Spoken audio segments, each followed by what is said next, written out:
Yes, come. You can come through, Gert.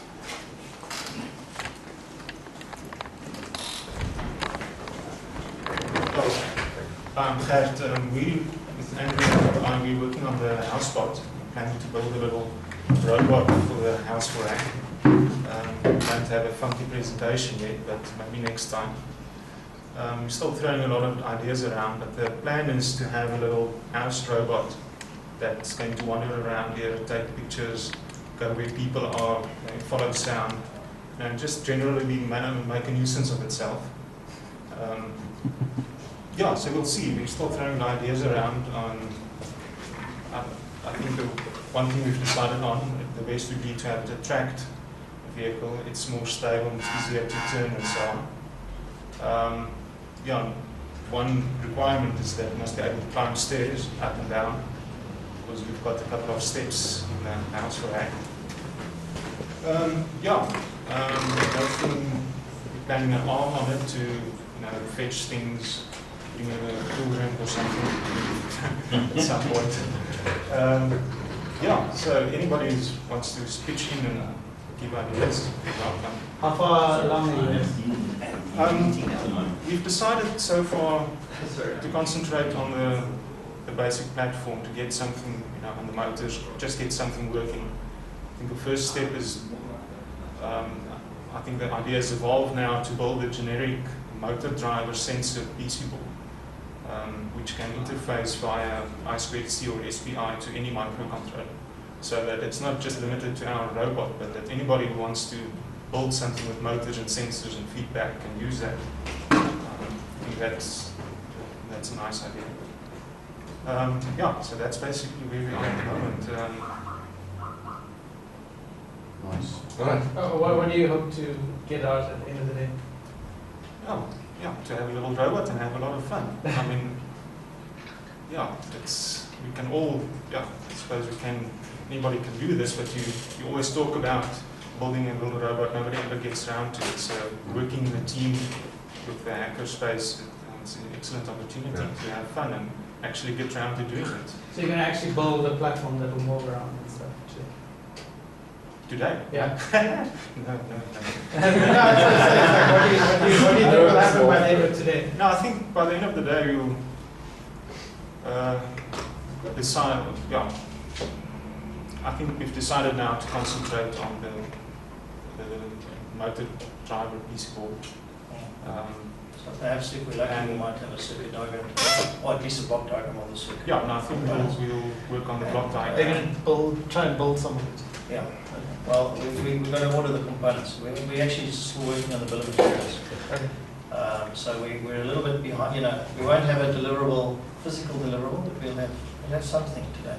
But this is a longer-term project. Yeah, no, it's quite a long-term project. Yeah, so the ARM is a whole project in itself. To have the ARM will have to help different climb the steps. But yeah, so I think the first phase is a one-level robot, and we'll just see how we can manage it to climb stairs and so on. Are you planning to use compressed air or? For the motors or the ARM? Or Yeah, the ARM side, because they generally a bit more power. yeah, I mean, we spoke about pneumatics, but we haven't made a decision on the ARM. And in fact, we probably see that we might have multiple sub-teams working on different components, because If you just get into sort of the hand side of things, it can get a bit complicated. I mean, you can buy off-the-shelf electric motorized arm, but we don't really want to do that. We want to actually explore the whole dynamic of the arm. But I think before we, our focus at the moment is just on the base platform, almost like the primitive. We want to get some motion, and we want to work on the primitive brain, and then so work in layers. Yes. But I saw this one project that I think is very nice. It's what they use with the servos. The servos essentially is the motor and a resistor. Okay. So then what you do is you open the servo and you connect the wire. Yes. Have you seen that one? Yes, I have. So you can move it, becomes a sensor. Yes. Yeah. And then you record that motion. Motion. Yes. So the idea is that if you've got complex arm movements, then you like just move this arm in a certain way, and then you like record, and then afterwards you can just play back, and it becomes like put arm there, Nice. close, whatever, pick up something. I like Just it. takes your programming, just take a lot of the pain. It's very clever actually. It's almost like breaking language down into phonetics. Yeah. So you've got these like little snippets that you can string together That's to right. make complex So movements. you can have like primitive instructions. That's- Yeah. The thing about the hydraulics, it does give you more power. And I mean, even in nature, if you look at a spider's nervous system, I don't know which way around it is, but I think, for example, a spider can only pull its legs in using its nervous system. And then it pushes them out with blood, with hydraulics. Mm. So they use a common, so it's not this, and I mean, the spider's leg's quite complex and whatever. Mm. So the combination of hydraulics and electrical driving might be your thing to explore. So yeah, if anyone wants to get involved in the ARM sub-project, go for it. We're ready. I was just thinking about CO2 for some reason. There's a hell of a lot of power at a very small weight. And you can get quite good actuation, but then the issue is just about valving. Yeah, and replenishment. Yeah, I was thinking more For it to be autonomous, it's easy to go and charge itself again. When we were thinking about the hydraulics, we were thinking about water puddles all over the house, and that didn't really excite us. Or Like oil you're pumps. getting a new puppy. House Cronje. Anyway, Oh, what's house training?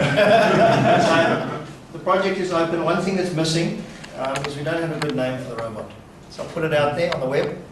Give us a name.